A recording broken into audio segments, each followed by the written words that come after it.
Hello, everybody. Welcome to another episode of Till the Whistle Blows podcast. My name is Sam. Another episode of Till the Whistle Blows podcast.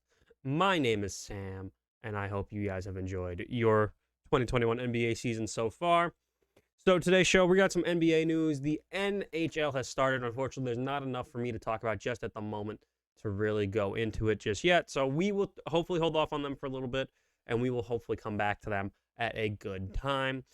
In the NBA news, we've got a few deals going on. We got some moves. We got some good stuff to talk about there for a little bit. And in the NFL, the divisional round has wrapped up. We are now heading on to the conference championships.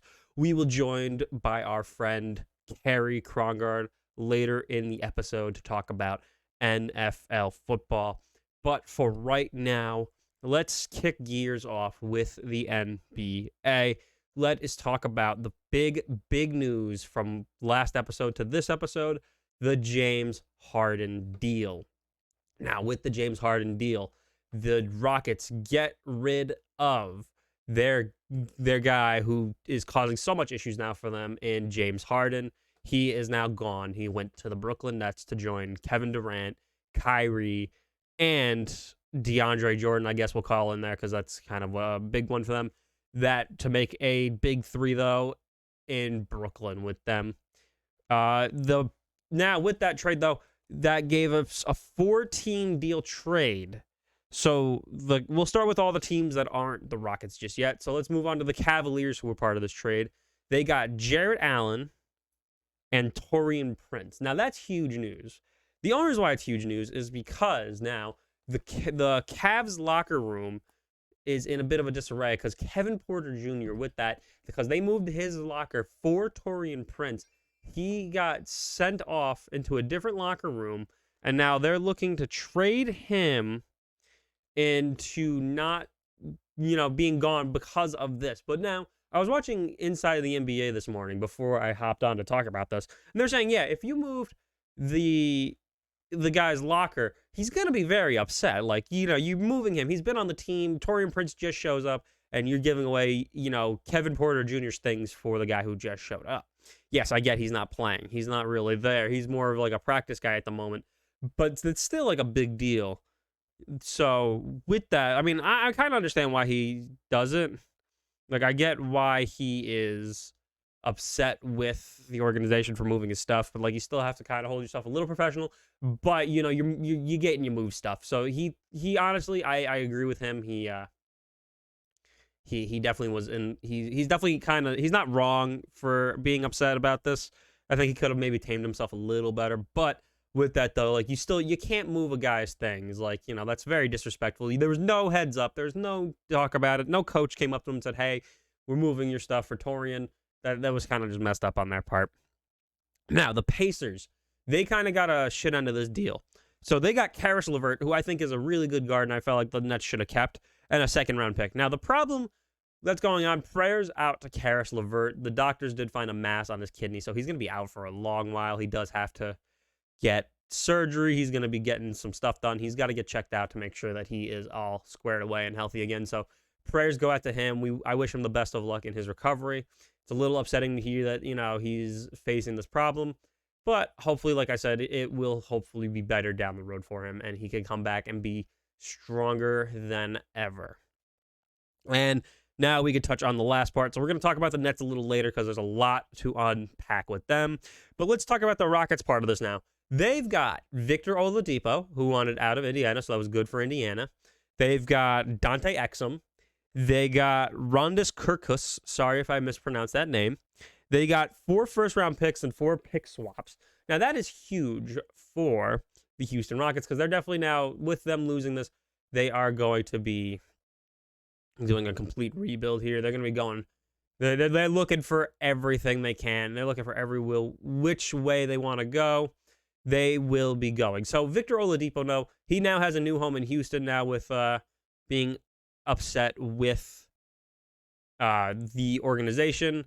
But, he had his debut game with the Rockets. Unfortunately, yes, they did come up with a loss, but he did put up 32 points with 9 assists, 5 rebounds. That's not a bad stat line, but it's not great.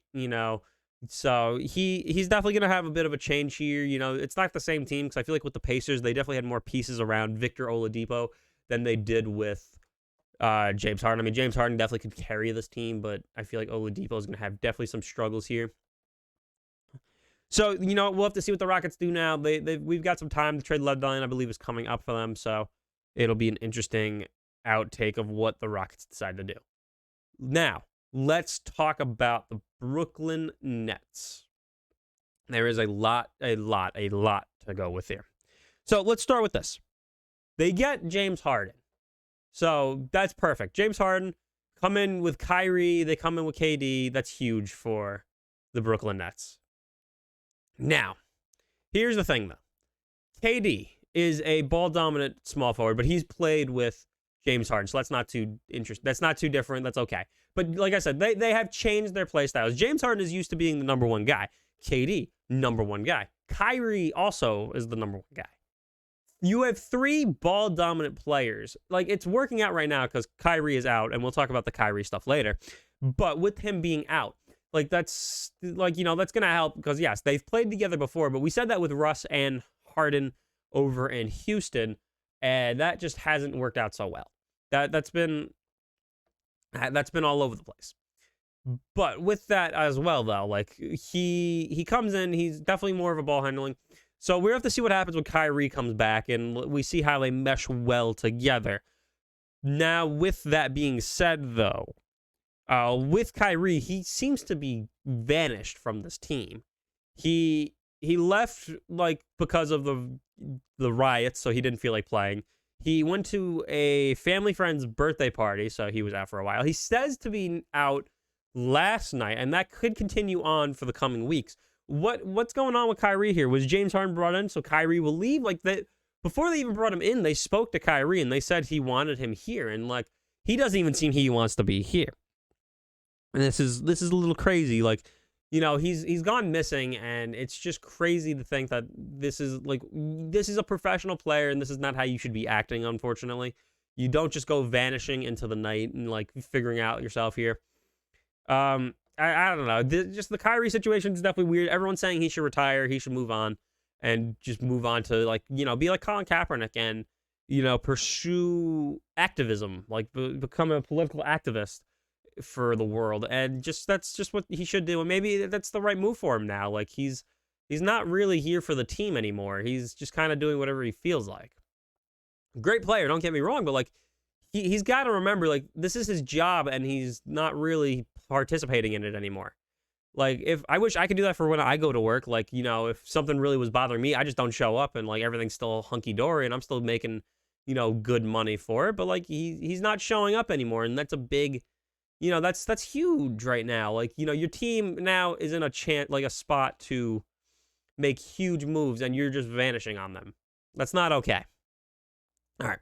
Why don't we get into the standings real quick? We'll talk about some shockers here. So when it comes to the changes now, it looks like Boston is now in the 1 seed. The Bucks are in the 2 seed, and the Sixers. So the Boston is only up there for winning percentage because they're at 8-4, while Milwaukee and the Sixers are both 9-5. The Bucks and the Nets came off a huge game winner. The Nets got a game winner off of them, so that's kind of big right now for the Nets. The Bucks are kind of taking a bit of a decline, but like I said, early season they'll figure it out. Sixers kind of got screwed early on with the only being able to play with 7 players against the Denver Nuggets, so that didn't really help them. But again, early season, so it's good to, you know, figure that out now. When it comes to the Indiana Pacers, they're falling behind the Nets and the Knicks. The Knicks are the big shock. We can talk about them later. But the Pacers, you know, they just lost Victor Oladipo, and they didn't really get anything for him because Karis LeVert, unfortunately, does have to have, you know, they found a mass on his kidney, and just that's not good. But like, they're still a good team.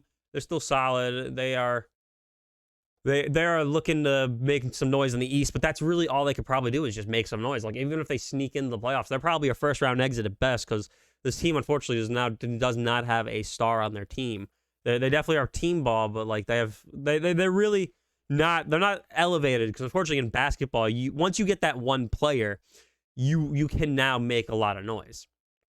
Like I said, we talked about the Nets already. We'll dip into the Knicks in a little bit. So let's follow up with the back end here. The Cleveland Cavaliers, like I said, they're having issues with Kevin Porter Jr., but with that as well, that's really the big thing is that huge outburst. But I guess Taurean Prince is coming in. They're still in the playoff hunt right now, but, we got to see what happens. Kevin Porter Jr.'s out. He's out, technically. Colin Sexton is out. So they've got some work to do. When it comes to the Hawks, they're definitely middle road Eastern Conference, which means bottom tier team. Like, unfortunately, the Eastern Conference is like, if you're bad in the Eastern Conference, you're just one of the worst teams in the NBA right now. Like, but they snuck in. They're in the 8th seed. The Magic have kind of fallen off a little bit. They're on a 6-game losing streak. LaMelo Ball's Hornets, they're looking to kind of work together and get into this. And the Bulls, who are not really doing much. Now, the big surprise here, though, the Miami Heat. They're 5-7. They're looking to bounce back here. They're trying to make their push, but they seemingly cannot make it right now. They're having some struggles here. And then the bottom 3, Raptors, Wizards, and Pistons. I mean, Bradley Beal, I feel so bad for him. They should really look to move him probably soon. He's putting up 34.9 points a game, and they still can't win. That's just really sad. Like, they've had a few games postponed as well, so it's not helping. But they're 3-8 on the season with Bradley Beal going crazy. And he's the next game is the Bucks coming up on the 22nd, which I believe is Friday. So they're really taking a long break here due to some COVID reasons. But like it's just rough to watch Bradley Beal. Like, he's becoming one of the best players in the league right now. Like, he's finding it again, and this is not helping. All right, Eastern side of things. Western Conference, the Lakers still dominate. Clippers are right behind them. And the Jazz. The Jazz are a big one. I did not expect them. They're riding a 5-game win streak. Lakers did just lose a close one to the Warriors, but let's take a look at the Jazz real quick. I mean, Rudy Gobert and Donovan Mitchell, they're still doing great. Jordan Clarkson helping out as well. They're on a bit of a win streak. They had to postpone their game with the Wizards, but they beat the Hawks. They beat the Nuggets. They beat the Cavs before then. Like, they're riding high. They're beating some competition here, like in the Nuggets and in the Bucks. Like, yeah, the Cavaliers are still good competition as well. So this Jazz team is definitely going to be something to look out for. They are first in their conference. The next 3 to fall behind, we got the Suns, the Spurs, and the Trailblazers. Now, the Spurs, that is a resurgent, because last time we were talking about them, they weren't even up there. But they're 8-6 right now. They're riding high. They're on a 2-game win streak. DeMar DeRozan must be going crazy, but this is DeMar DeRozan. Even if he makes the playoffs, like, unfortunately, he does not do well in the postseason. They have a game against the Warriors coming up on the 20th, so that's going to be their real challenge coming up. But they beat the Trailblazers, and they beat the James Hardenless Rockets, so that's kind of not great. They did beat the Lakers and the Clippers early in the year, so that's kind of huge right there. So they're beating some competition, but we got to see what happens coming up. For the Phoenix Suns, though, they're starting to take a bit of a fall off. I think people are starting to figure them out. Devin Booker and Chris Paul are still a great, great duo in that backcourt. And DeAndre Ayton's still doing solid work, but they're definitely starting to lose some steam here, it seems like. They're also getting postponed a lot as well.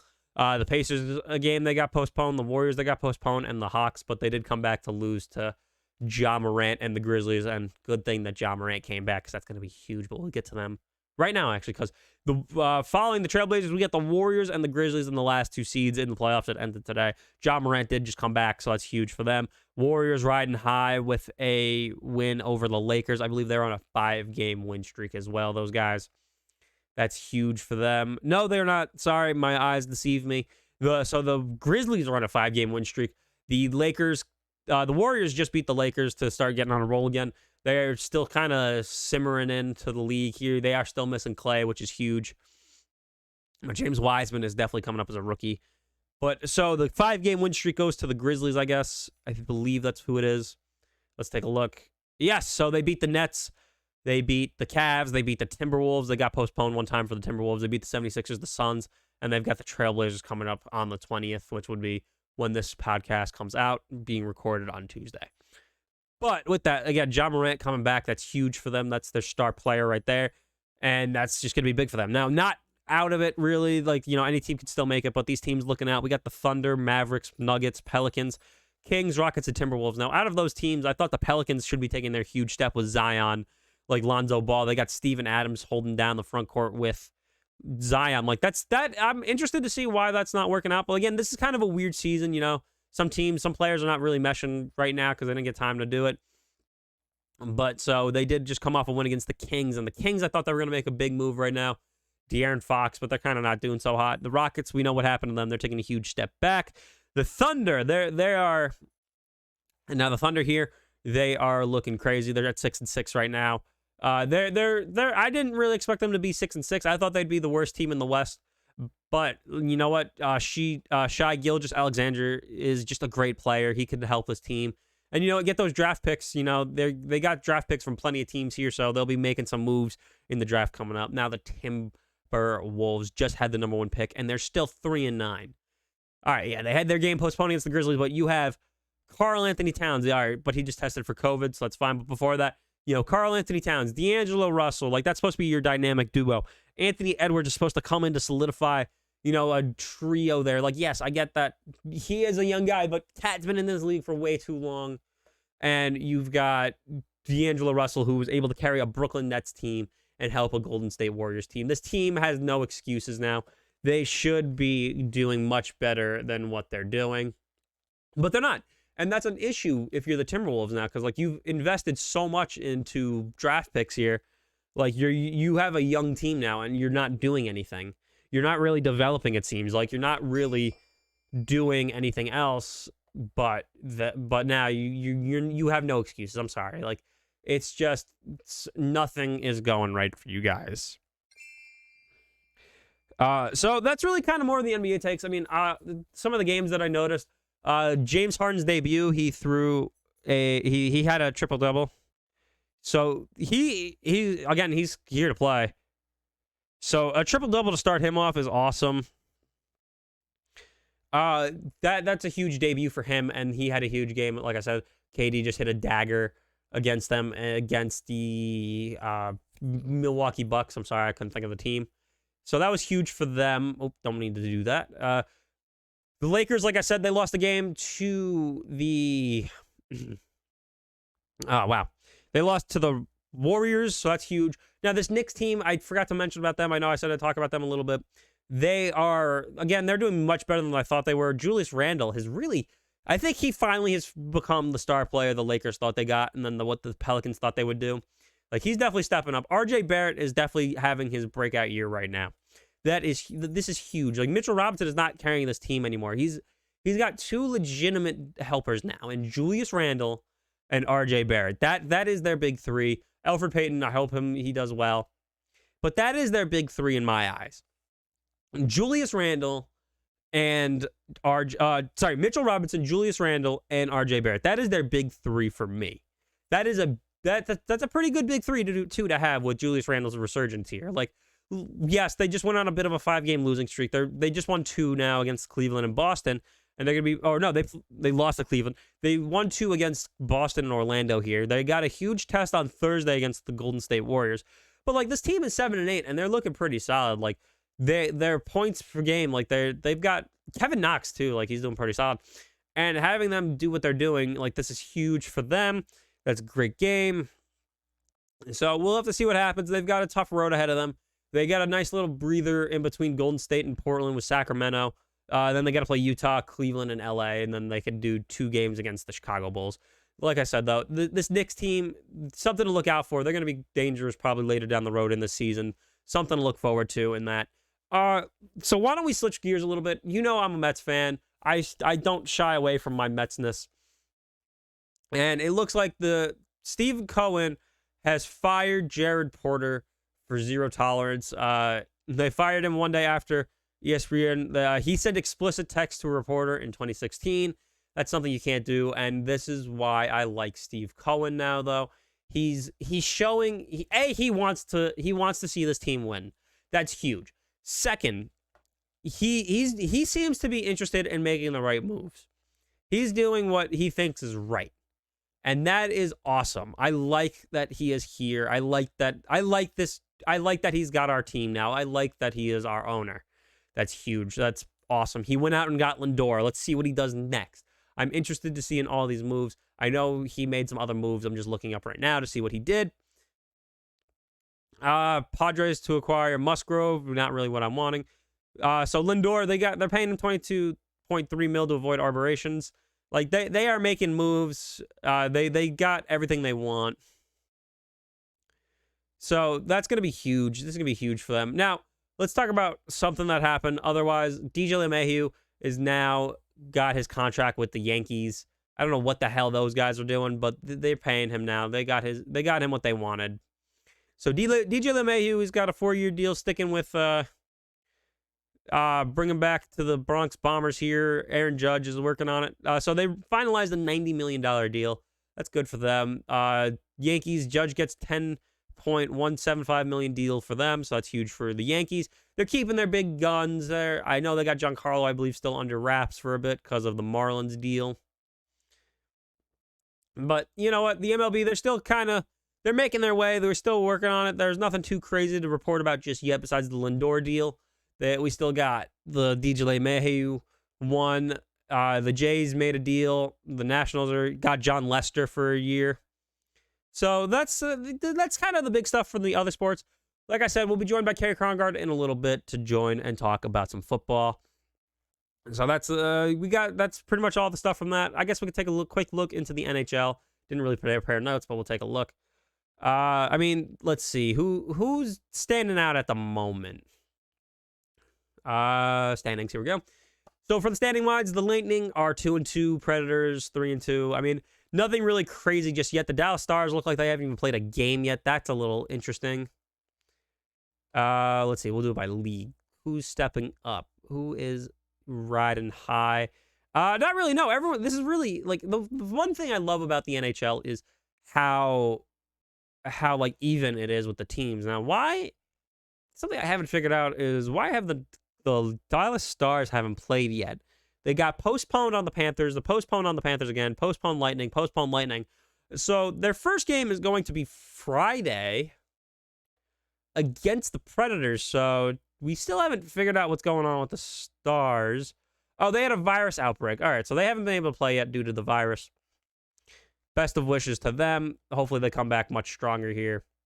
Now, if you guys follow us on Dudes on a Couch, I have my co-host in Richie, and he was in Carolina. He became a Canes fan, so I do keep up with the Canes a little bit more. They're looking solid to start the year off. They've lost some interesting ones. Let me take a look at that. We'll take a look more into them. But so the Hurricanes, they definitely have. They always seem to be a strong team here. They beat the Red Wings, lost the Red Wings. They beat the Predators, and they play the Predators. Again, I record this on Tuesday, so we'll say they're playing them on the 19th at 8 p.m. They're playing the Predators here. And you know what? It's an interesting game for them. Ooh, ESPN Plus. I'm going to have to get that again to watch some hockey. But with that, though, so they're good. I was hockey for me wasn't really a big forefront. I saw the Golden Knights come in, and I said, I'm riding that bandwagon, and I'm going to stick with my Golden Knights, so I will be a Golden Knights fan for me. I know Marc-Andre Fleury is our big guy on that team. He's a goalie. But with that, though, they're riding high. They just beat the Ducks twice, and they beat the Coyotes. I know scheduling's a little weird. They've got some games. They've got 3 games in a row against Arizona, then 2 against St. Louis. Like, it seems like they're doing this baseball style.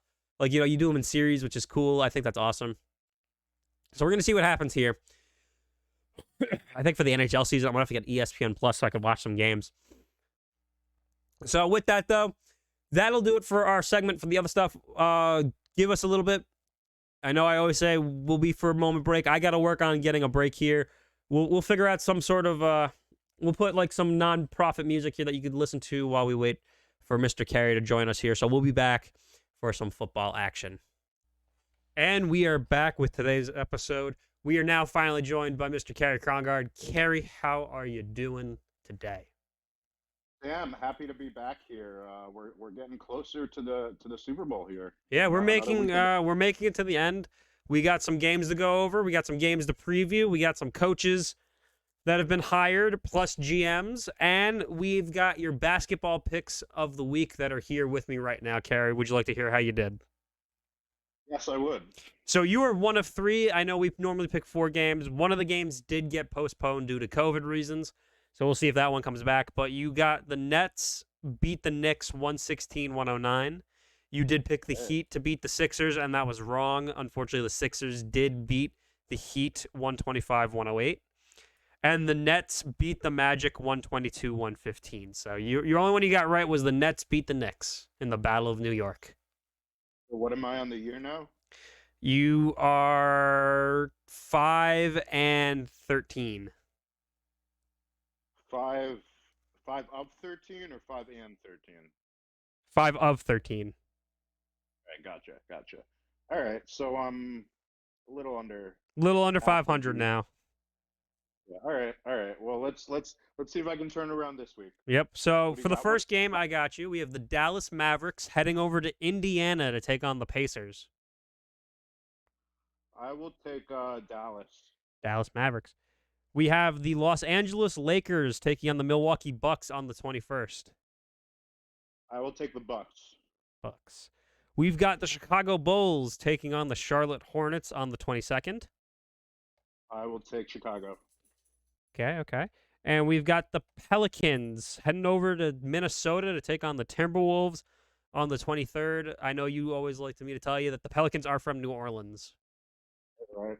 I will stick with the Pelicans here. You will stick with the Pelicans. We will take a look on that next week. Cary, All you right. want to crack it off here with NFL divisional? Any game you want to start with, I'll let you take the role here. I guess we might as well go in the order the games are played here. All start right. with the Rams and the Pack. Start with the. I mean, I thought this weekend overall was a bit disappointing for divisional round weekend. They say it's the best weekend of the football year. My favorite you had a couple weekend is usually wild card weekend because that's always the crazy one. You had a couple injury situations. I don't know.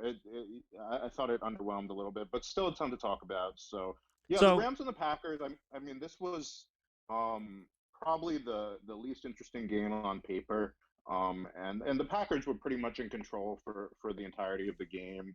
We've talked about this Rams offense all year and how they struggle in the passing game. And that's true, and that will remain true into the offseason. I don't think Goff necessarily played poorly in this one. More, I just felt like the Packers dominated time of possession. I mean, they had, I have it pulled up here somewhere, but they had something like 36 minutes to 23 for the Rams. The Rams really, his defense that they relied on all year, they couldn't get him off the field. Yeah, 36 to 23. Aaron Rodgers was very comfortable. Pocket was fairly clean. He did have a few dropped interceptions at the end of the half, a couple forces before they got a field goal. But the Rams, even that drive, when the Rams got close, they again weren't able to hold on defense. Now 25-10 going into the fourth quarter, and the Rams were able to cut it to a one-score game at one point with a fourth quarter comeback opportunity, able to cut it to 25-18 with a touchdown and 2-point conversion. But the Packers get the ball back and they, open the floodgates with the running game. So pretty much what we expect in this game, a solid, clean day for Aaron Rodgers, very comfortable win. And again, I think something that has been overlooked because everyone's, been so into Aaron Rodgers is this running game. I mean, both Aaron Jones and Jamal Williams were very efficient on the day. They had over 100 yards rushing on the day. They got a lot of big plays in the running game. And it's a very multi-dimensional offense at this point when you add their ability to run the ball. And they've actually been one of the top rushing offenses all season. So, certainly looking good on paper going into this NFC Championship matchup for the Green Bay Packers. yeah, this Green Bay, they look really solid. I still don't agree with the notion that Aaron Rodgers should be the MVP. I don't either. I'm not sold on that, but it's unfortunate becoming that time where it looks like he's probably going to win it because everyone keeps saying it, which is really sad for me because I thought Patrick Mahomes had a better year, and even Derrick Henry I think had a better year than Aaron Rodgers. Yes, I get the punting stuff, but we're not here to talk about that. The Packers team, they really did smother this Rams team for 3 quarters. They seemed to kind of ease off the pedal in the last quarter, which is why the Rams were able to come back. I did kind of watch this one thoroughly. And, for me, honestly, if the Packers could jump out to that lead, and they definitely have a competent team where they can do that, they're able to, hold it down and, keep these teams at bay. So, they've been doing it all year. They've had a few hiccups against the Buccaneers and the Jaguars where they really couldn't break away or they even lost. But the Packers, they are the team I feel like in the NFC that can really take control of this conference here.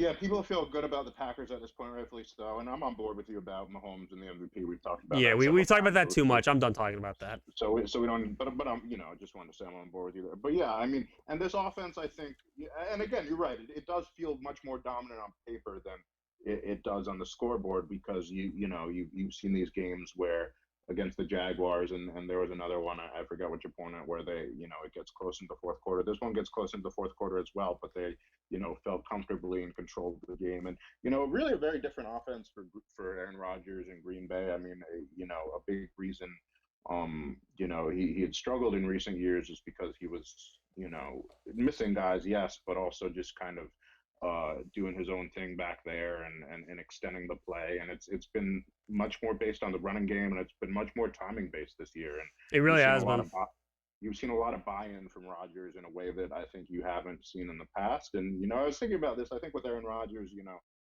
there certainly is an ego there, and I think with some of the reports of him and Mike McCarthy, he felt like he had to be the guy. He didn't respect McCarthy's offense or his football IQ, and he had to go out there and change all the audibles and have the wide receivers he wanted to throw to and have it be on his page. And I think Matt LaFleur came in and wasn't oppositional about it, and eventually Rodgers was able to buy in and realize that and the thing with Aaron Rodgers is he's so talented throwing the football that if he and you saw this in the last Super Bowl win that he won, which was a long time ago now, but if he's so talented, if he ever plays within the structure of the offense, he's unstoppable. It's when he tries to do too much and tries to put it all on himself that the offense lulls. But they really turned into a sustaining offense where they're able to stay on the field for long drives with the running game and with the controlled passing game. So again, big hurdle for them next week, but I think they certainly are where they want to be at this point in the season. And as for the Rams, just really not enough firepower to keep up. And again, just No one not really able to thought they were gonna make it this far, so I guess it was good for them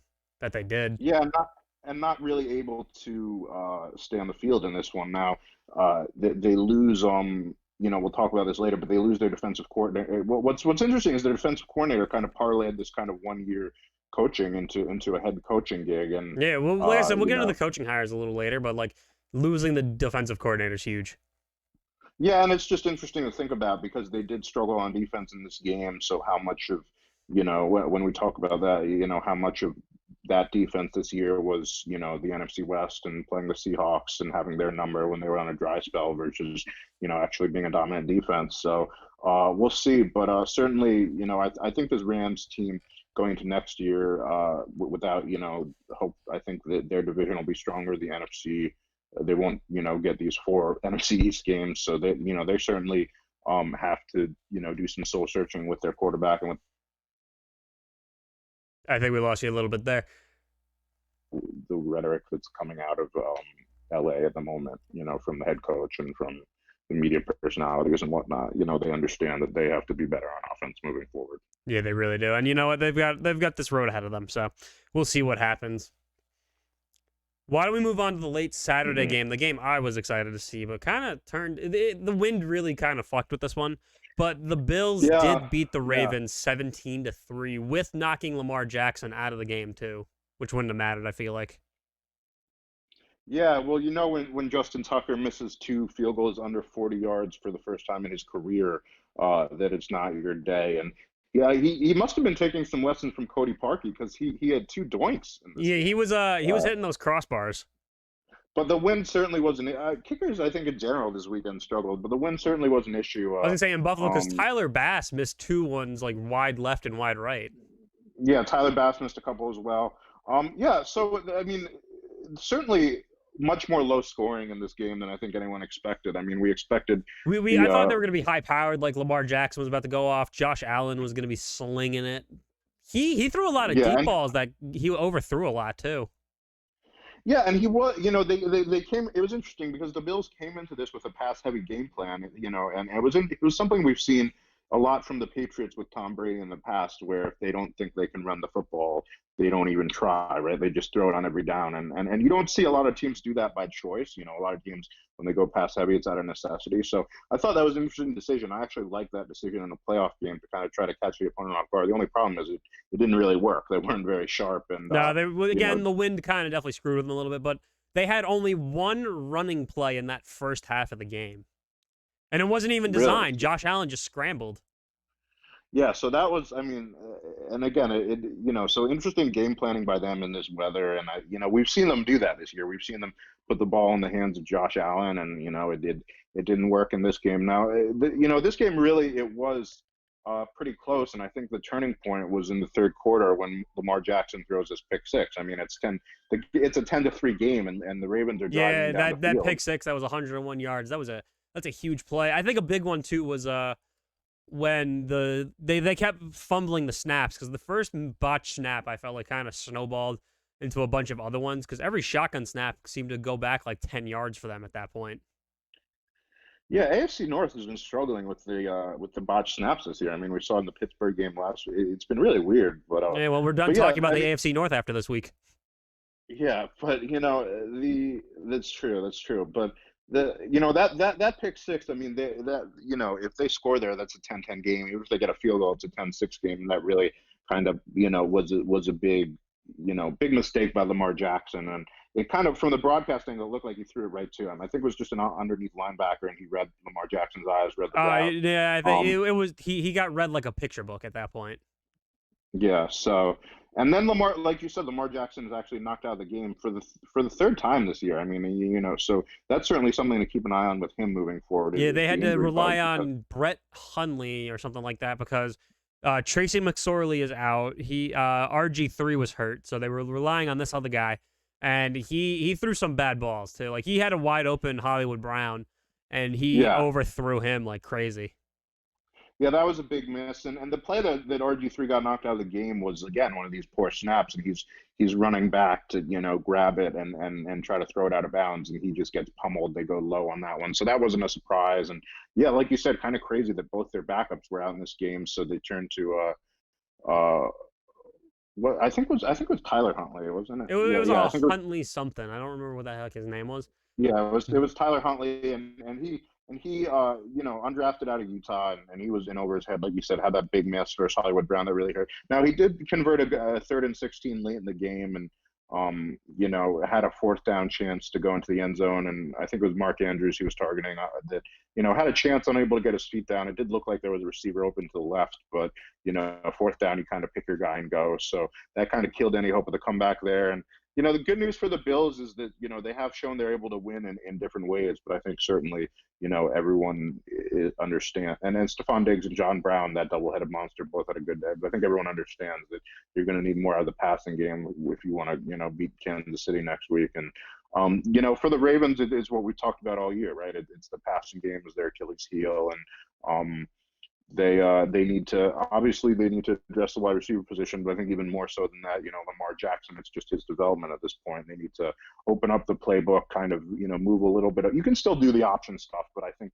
having that as the foundation of your offense is something that, NFL defenses have adjusted to. And because of how successful it was last year and the lack of the offseason, they thought, hey, we're just going to, do it again. And there were games when it worked and there were games when it didn't. And so I think you just have to open the playbook a little more. And I think it's a question at this point whether, Lamar Jackson can handle that, but yeah, you at least have to try at this point. So I think that's definitely a story to watch moving forward for the Baltimore Ravens. It's going to be definitely a little interesting for them. One thing I want to note, though, after this game, when you, if you got do you have anything else you want to add there? No, I was just going to say, interesting that I just saw Mark Ingram was released yesterday. Yeah, he got released yesterday. It's sad that he's gone now, but it was time to move on, I guess. Well, they've sort of, I guess he's getting old at this point. Their running back room was pretty packed, but they definitely have moved more towards J.K. Dobbins this year, and I guess which is interesting because I don't view him as quite as powerful as Gus Edwards or Mark Ingram. Certainly not as much as Mark Ingram, but I guess he's a speed guy and he can catch the football, and I guess that's more a case of moving towards the younger guy. I like J.K. Dobbins a lot, but I don't. They want to get their young guy more reps, I guess, and they're trying to go all in on him, so they don't want to split the backfield with him and Mark Ingram. Which I get. I don't know if he by himself gives you enough power in the running game. But we'll see next year. I certainly like the player. Yeah. Before we move on, though, to the next game real quick, I would like to mention that the Buffalo Bills Mafia on Monday donated $360,000 to Lamar Jackson's charity. After the game. So you gotta love the Bills fan base on this one, because they no matter what, even if you're playing against them, they still do charitable things for like opposing quarterbacks. Like, this is Lamar Mm-hmm. Jackson. Last time we heard from him, they donated a lot of money to Andy Dalton and the Cincinnati Mm-hmm. Bengals after letting the Bills get to the playoffs. So that's really, I think that's probably one of the best fan bases I think I've seen out there, is this Buffalo Bills Mafia fan base here. Yeah, yeah, that's cool. I actually didn't see that. So No, I remember seeing. I cool. want to make sure I brought note of it. Like, that's huge. That's awesome. Like, if you compare them to other fan bases, like the fucking Eagles with their Right. dumbasses, where they eat just horse shit after winning a Super Bowl, while the Buffalo Right. Bills guys are, even if they're playing the opposing team, like, they still like 13,000 members of the Bill Mafia came out and individually donated money for Lamar Jackson's charities. So you gotta love it. No, that's cool. That's pretty cool. All right, why don't we talk about now the other AFC matchup? The Cleveland Browns lost to the Kansas City Chiefs 22-17. The big one here is Patrick Mahomes got launched into concussion protocol in the third quarter. He was out for the remainder of the game since that. And that could be huge, because he's still in concussion protocol as of today, which is the Tuesday on the 19th. Yeah, and the offense looked pretty good until he went out there. I mean, the Browns defer, and Mahomes takes them right down the field on the opening drive and Mm-hmm. scores. But he tweaked his toe earlier in the game, and then they ran him on this 3rd and 1, and he gets put in concussion protocol. And I think it really, I don't know why they're running the ball with him on a 3rd and 1 in midfield. I I was mean, going to say, they have if you need Le'Veon Bell back there and Clive Edwards-Helaire if he was still healthy. I didn't actually check to see if he was playing that game. Why is he running? Yeah, and if you need to do that, in the red zone or on a big 4th down, fine. But to do it on a random 3rd down with your franchise quarterback just doesn't make a lot of sense. And especially Yeah. considering the fact that he got injured on a QB sneak, so they don't run QB sneaks anymore. But QB sneak is actually one of the safest plays in football, because you do it and then the play's over so quick. So to think it's too dangerous to run QB sneaks, but then to run him on QB power just doesn't really make a lot of sense. So some questionable coaching there. And if we'll talk about this more when we get to the preview next week. But if he stays out, that's going to affect the whole, NFL playoff picture here. But yeah, the Chiefs, jump out and, have full control when Mahomes is in the game. And then, the Browns kind of are struggling on offense, but he goes out and they're able to, cut the lead to 22-17. And again, they two times on their last scoring drive, twice do they go for it on 4th down, the first time doing so in their own territory. So again, just shout out to Mike Tomlin, who with a bigger deficit is punts on 4th and 1, and the Browns showing that they're not, with a first-year head coach, they're not afraid to do that. So again, a tale of two coaches there. But I think the Browns team, they got further than anyone thought they would this year. I think they have a really good foundation moving forward. I think Kevin Stefanski, was phenomenal for them. I think better than I expected him to be. And I think Baker Mayfield, he's inconsistent, but he shows you flashes of why he was #1 overall pick. And so I think this Browns team this week is closer to the real Browns this year than what you saw versus Pittsburgh. And I think that was just a case of, like we talked about, the Steelers being unprepared and laying an egg now.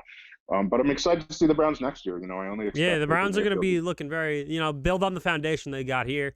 They made it to the divisional round. That's great. Next year, we're going to have to see what happens. You know what? Yeah, I They've don't. got the key pieces, like Myles Garrett on that defense holding it down. They'll get Odell Beckham next year, too, so that'll be a nice Right, extra target for Baker. right. Yeah, and I don't. I'd only expect Baker to get better. And you said it. I mean, I think having Odell Beckham back will be huge. I mean, That'll be there's a huge. lot of You talk. still got Oh, Nick are Chubb. You they? got Are they? Kareem. You got Jarvis still. Like, Peoples-Jones is definitely stepping up as well.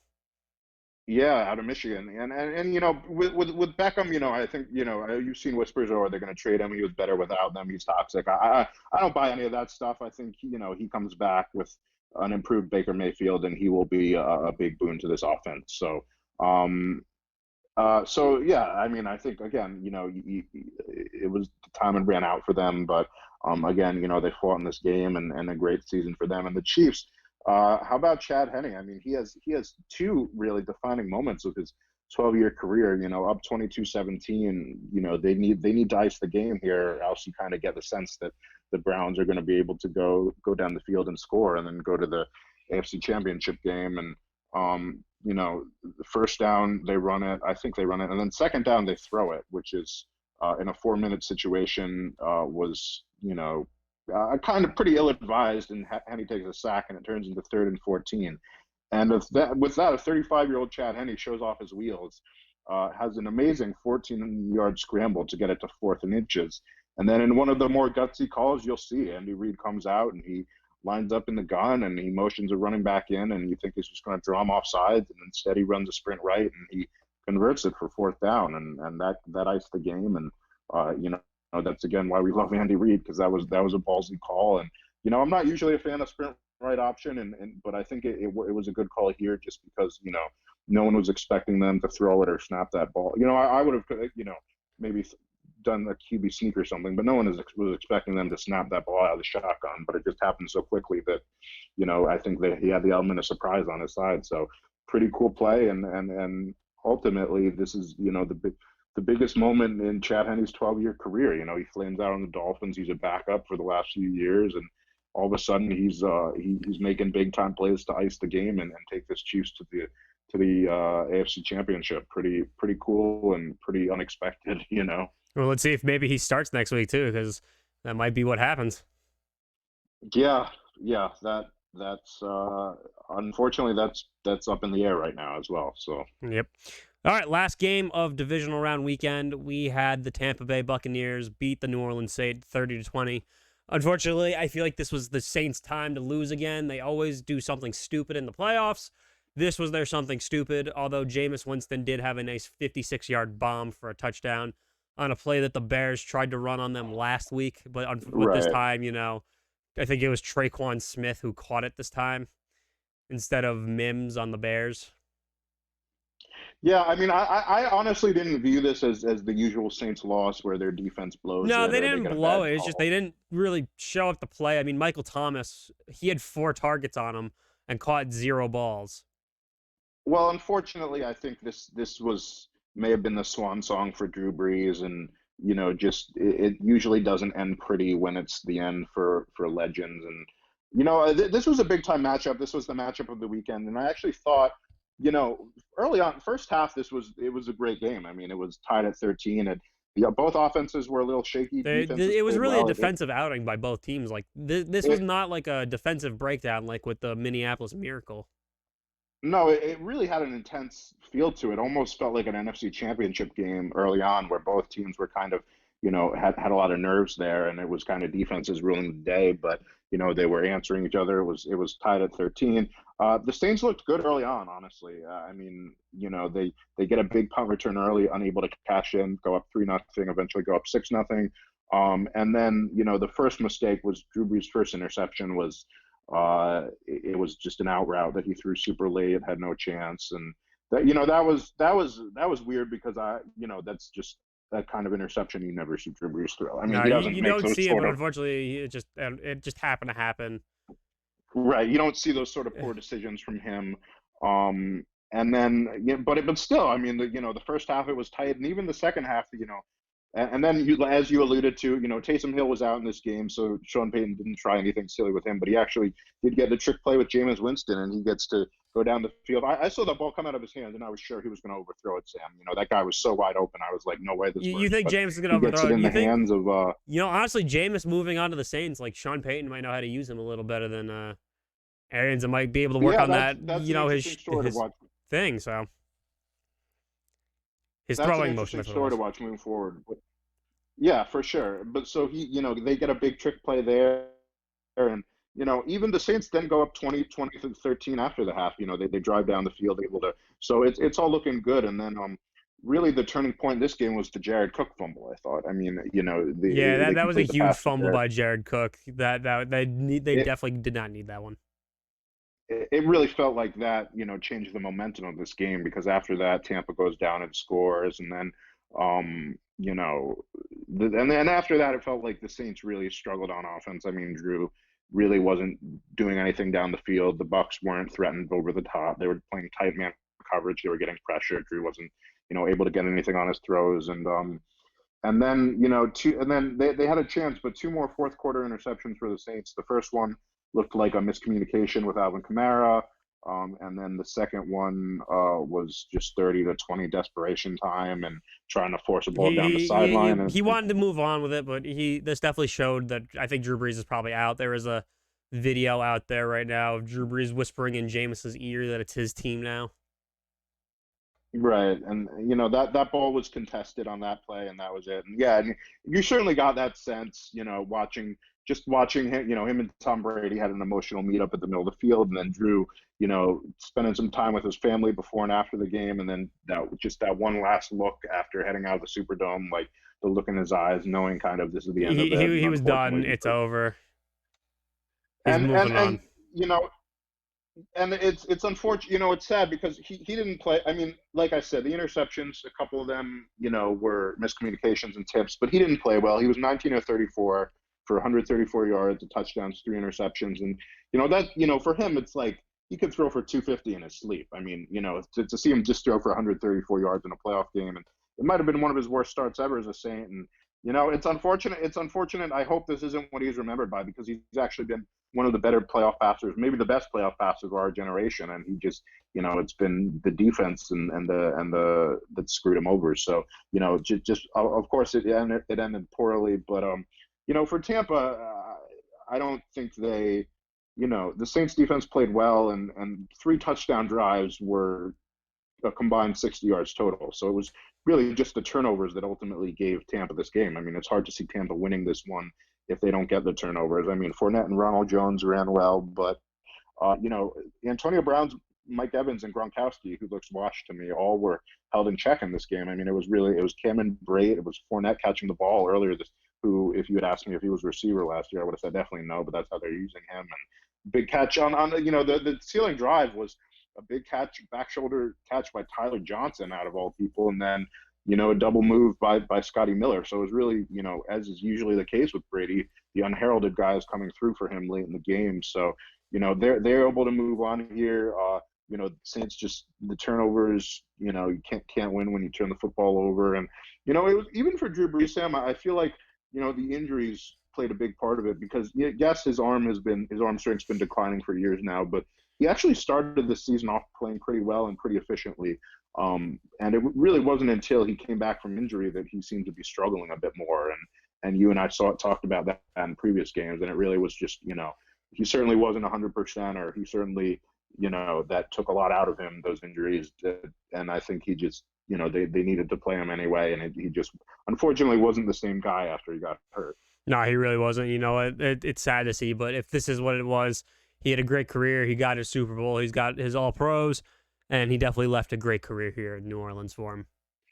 Oh, I mean, I certainly got emotional watching this game and thinking about it after the game. I mean, the guy's a legend. He's, in terms of the quarterback position, he's certainly top 10, maybe top 5 of all time. I mean, what he's done for that city in New Orleans, certainly around the time of Katrina, bringing them the only Super Bowl of their history, and year in and year out, not getting much help from the defense, but still willing that team to victory.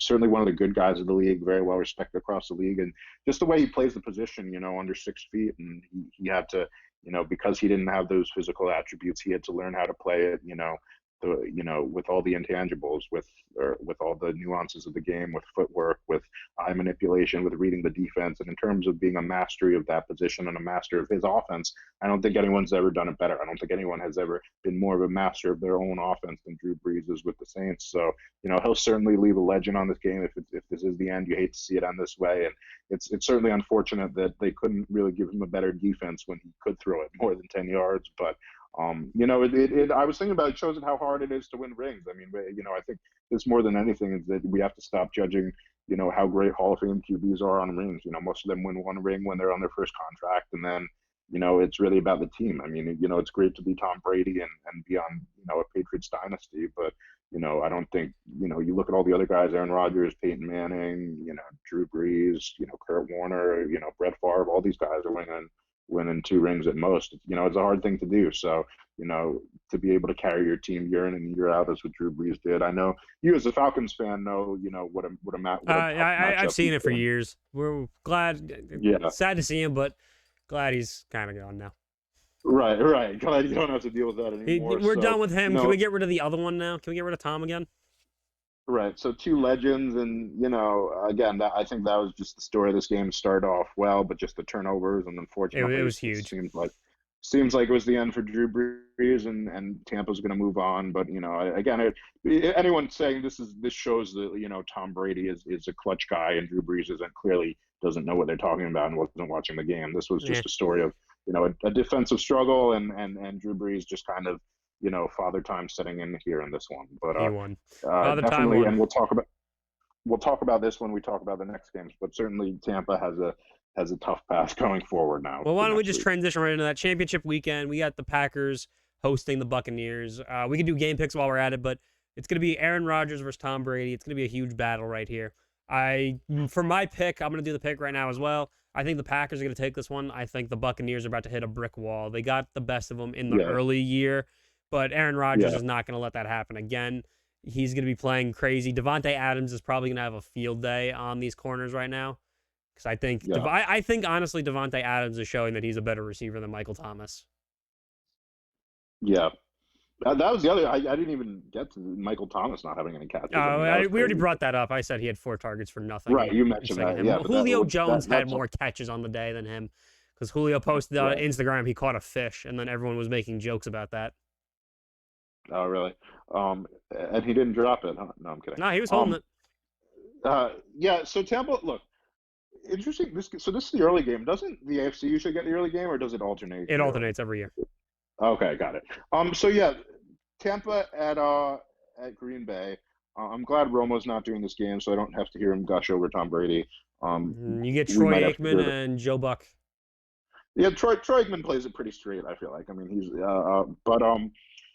but yeah. So sorry, a bit of an echo on your end.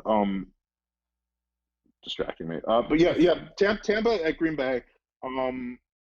On paper, this matchup totally favors the Packers. I mean, they at home they have the more explosive offense. It's hard to see Tampa, who's really been inconsistent against the good defenses and the good games.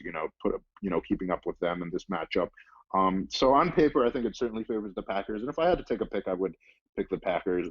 But at the same time, I do think that I think we all want a shootout. That would be great. But, yeah, we would love to see an offensive shootout. Me personally, I don't want to see the Buccaneers. So yeah, no, of course. But those these QB matchups don't always turn out to be the shootout that you want. I think it's interesting. The Packers do have some hurdles to get over. Of course, they have to avenge that early season loss. That was their worst loss of the season by far. And also just in their NFC Championship game woes, right? I mean, they Aaron Rodgers hasn't played well in an NFC Championship in years, really ever. They've had a lot of key collapses in NFC Championships. They had one last year. We all know about the Seahawks comeback. So they certainly need have some demons they need to exercise. Yeah, I was gonna say. I mean, there was even one year where they got completely blown out by the Falcons. So. Right, that game as well. So obviously that those were Mike McCarthy, but you had Matt LaFleur last year as well when this happened. So yeah, and I was gonna say he blew it. So I'm not saying I expect that to happen this week. I probably don't, but that's certainly something they have to overcome and prove that they can take it to the next level if they want to get back to the Super Bowl.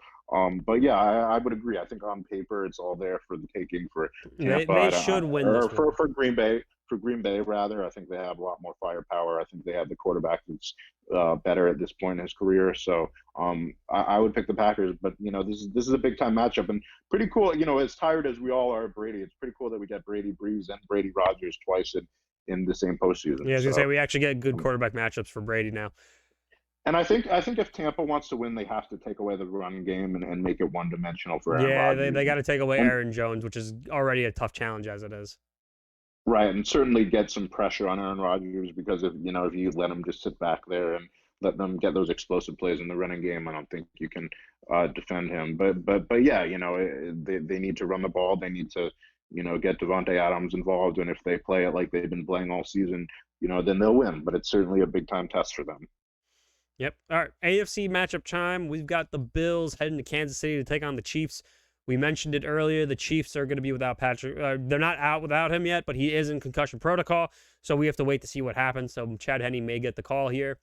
Bills coming off a defensive effort against the Ravens here. That was a huge game for them. Josh Allen throwing more than actually handing the ball off. Maybe they get Zach Moss back to have their 1-2 punch of Singletary and Moss again. For my game pick, if I had to pick, I want to say the Bills because I want to see them.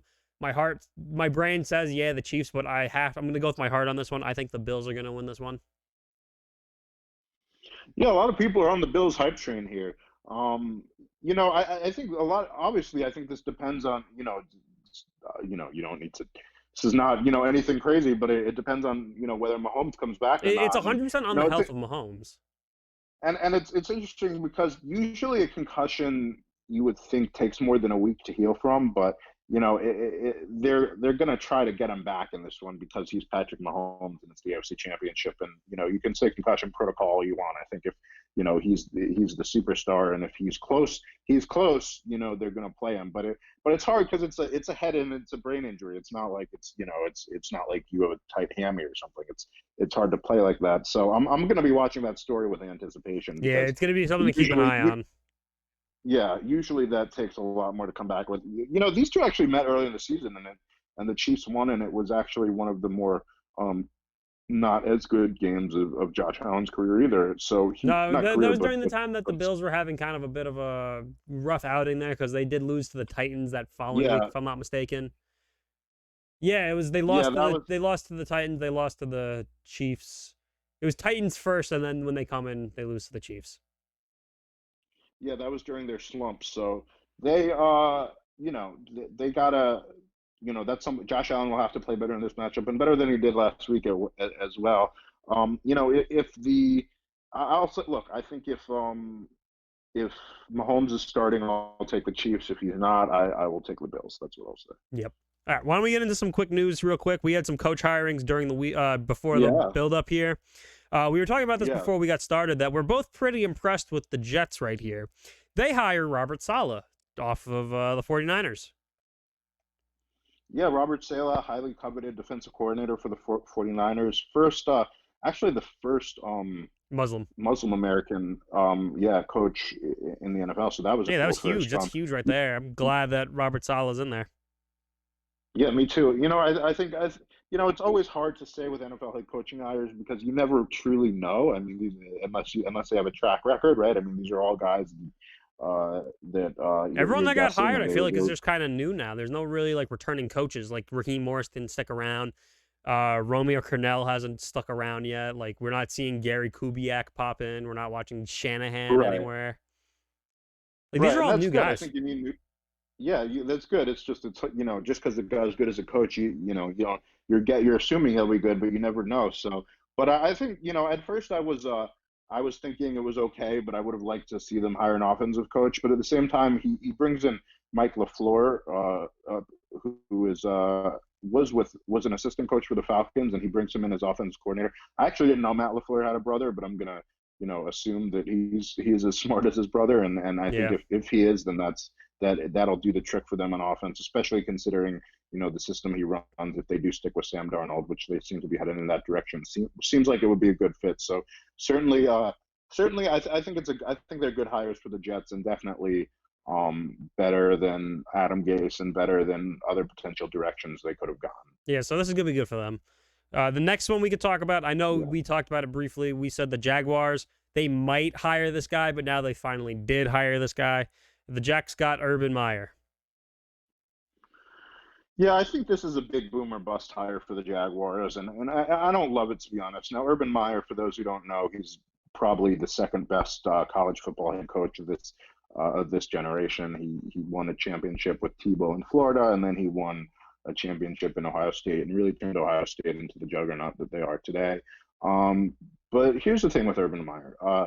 Number one is his health, which no one seems to be talking about. But I can tell you that last time Urban Meyer coached, he was kneeled over on the sideline in stress, keeled over multiple times in the game. He had serious heart issues, and that's something to watch. I mean, I know he knows his body, but that's sort of why he stepped away. So I don't know why everyone's just assuming that won't be an issue. He's an old guy and he gets pretty stressed out. That's number one. But the bigger thing, number two, is this is a guy who's okay. Well, that's number three actually. Number two is he's incredibly toxic. Okay, he was pushed out of Florida and out of Ohio State because of off the field issues. And recruiting violations and stuff of that nature in Florida. And then at Ohio State, he covered up for an assistant who was a domestic abuser who beat his wife, and he covered it up and never really apologized for it. And so that's he's super. I think he's super toxic everywhere he's been. He's kind of been pushed out. And the third thing is that he's never coached at the NFL level. And last time there was a big time college coach coming into the NFL was Chip Kelly. I don't know that Urban Meyer is one of the best college coaches of all time. I don't know that he's a fit at the NFL level. It's incredibly different. The way you talk to guys and motivate guys is different because these are grown men. They're not guys that, are 18-year-olds that you can kind of yell at. And, it's a different way you have to motivate and talk to these guys. I don't know if Urban's leadership and management style fits with that. You can't keep all your players around because of free agency. There's a lot more flux. He's going to have to lose a lot more games. He never really lost games in college. We're going to have to see how he handles that, how he handles adversity. And then the last thing is he's never, the last time we saw a college coach come to the NFL was Chip Kelly. And I don't know what scheme he's going to run. If he adjusts to the NFL, then great. But his college scheme is essentially a spread option, right? It's spread them out and then have a running quarterback and then either hand it off or run with the quarterback. And that's a scheme unless you have Tim Tebow, and a great defense. That's not a scheme that's going to work in the NFL. So people are all praising this hire, saying they're thinking outside the box. I think it could be amazing, but I think, Sam, that it's a very, very risky hire for the Jaguars. That's just my opinion. But it's definitely a huge risk. Like as you mentioned, the Chip Kelly hire. That was always a huge risk to begin with, and that didn't really pan out. I mean, we've seen Nick Saban in the Dolphins, and he kind of screwed off to go coach Alabama. So, I mean, it's going to be an interesting adjust. Right. I mean, they're definitely going to get Trevor Lawrence, so we're going to have to see what happens from there. I mean, this is a huge, huge project that the Jaguars are trying here, and it might not be good. And I didn't know about all the health issues because I'm not a big college football guy, so knowing all that, too, that changes a lot. And you get so much control in college, Sam. I mean, you get control over your entire roster. This one, he's going to lose players to free agency much more. So free agency, and also what's the relationship he's going to have with the general manager? Because now you have another person in the building that's influencing what players you want. Remember, that was an issue with Chip Kelly too, right? He wanted full control. And that led to issues as well. So I just think again. Full disclosure, I'm a Michigan fan, so obviously I'm not the biggest Urban Meyer guy. But I just think there's a lot of, I think he's a bit of a toxic guy. And I think with him personally, there's just a lot of questions. And I'm not denying that he's a legend at the college level. I just think there's a lot of questions. You're saying he's a legend, but he's a toxic legend is what you're saying. Yeah, and at the college level, he's a legend. But I just think there's a lot he's of a rookie now, about the NFL. Yeah, about the NFL fit. And I think just assuming that, kind of going for lightning in a bottle here, thinking, it's easy. We're going to get, he's going to do in the NFL what he did in college. I just think that's when you try to, when you think you're getting something amazing, it never really works out like that. So no, really it's a really interesting story to watch, but I'm a little concerned about it. It'll be interesting. All right, why don't we talk about the Chargers? It's a big risk. All right, so the Chargers hire defensive coordinator from the Rams, Brandon Staley. We talked about it earlier. He leaves one LA team to go to the other after only 1 year. I think this is going to be an interesting test hire as well, like Urban Meyer. Just a little different just because he does have the NFL experience, but he's been he was only a 1-year coordinator. Yeah, I think it's an interesting hire. I think, look, I can tell you that he's very, as being pretty tapped into the LA market here, he's very well respected by the Rams and by the Rams fans because of what he was able to do with that defense this year. So, I'm sure he's, I get why the move was made. And I think, Justin Herbert's going to, cover up for really any flaws. And we've already seen him look phenomenal with guys that, with a really bad defense. So if you just assume that Brandon Staley can get the defense going, then maybe if Herbert stays the course, then you have a pretty good team. But I am a little surprised they didn't. So I don't hate the move.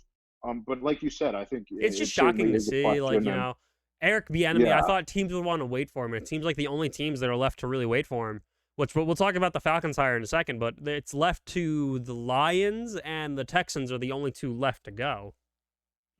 and Brian Daboll too. I would have thought the Chargers would have gone with Brian Daboll, considering they have a young quarterback here, and Yeah, what let, Brian let Daboll help him did. out. But you know what? Well, there's two teams left, so those two guys still have a chance here. But the Chargers one I thought was Yeah, pretty weird. And then the last yeah. hires. Oh, It, go ahead. Go ahead. Sorry. no, I agree. I think it's surprising that they went with that as opposed to Brian Daboll. I think that would have been seemingly on paper better fit with Herbert. But I'm not fatalistic. I think it could work out. Just like you It could. said, Like I it's said, a bit of a it's a risk one, like with Urban Meyer. it's a bit of a leap of faith here. Absolutely. Yeah, absolutely. And then the Falcons, they hired their GM and head coach. GM hire was Terry Fortnott from the Saints, and their head coach was Arthur Smith, the Tennessee Titans offensive coordinator. When it comes to the head coach hire, for me personally, I feel like Derrick Henry was not putting up numbers like this until Arthur Smith did get there. So I thought it was a good hire. It could help with the run game, and it might give them faith to want to keep Matt Ryan and Julio because he can work with those two. It's going to be interesting to see what happens though with this run game here. When it comes to Terry Fortnett, he seems like he was picking good players for the Saints, so he might be a good GM fit here for Atlanta. We got to see what big splashes he makes here for us in the offseason now and what moves he decides to make. Yeah, it's tough. Most of these GM guys I've never heard of, so it's tough to comment on that. It's I hard to don't. comment, so I want to mainly focus on the head coach, to be honest. Yeah. I think it's a good hire. I think, Oh, yeah, I'm with you on that one. It was a good hire. he was very. We said time and time again they need to get an offensive mind in the building. He was very well respected. In Tennessee for what he did with play calling for Derrick Henry, for Ryan Tannehill, and he sort of comes from that Shanahan school, which we know Matt Ryan, is Matt an Ryan easy loves system to that. fit in. Right, and we know it's an easy system to fit into. We know he's a good play caller. So, we talk about Matt Ryan doesn't have a ton of years left. So I think just a hire that you could jump right in and get back on track on offense, I think it's a good That's move huge. for them. That was Really, a huge play. really the only question for them is can you fix the defense now? I mean, that's are you going to have to be winning 40 to 50 shootouts again, or can you make a defensive coordinator Can you fix the hire defense and maybe get back to what it was like in 2016? Right. So that's really the biggest question for them. But yeah, I don't think it's a super splashy hire, but I think for No, what it's they not needed, splash. It was a smart hire. Like I the think reports were coming out like yeah. crazy, like, oh, they're just gonna hire a minority. They're gonna go for the minority hire, and like to see that they didn't do that and they actually went with someone that that they felt confident with makes me feel better that they didn't just go for like the, oh, we want a minority hire thing that everyone was reporting on. So that makes me feel better that they pick someone that I think is like, I think he's just a good fit. I think he's just good. And I think it's great that they went for someone that just wasn't, to fit like what's going on.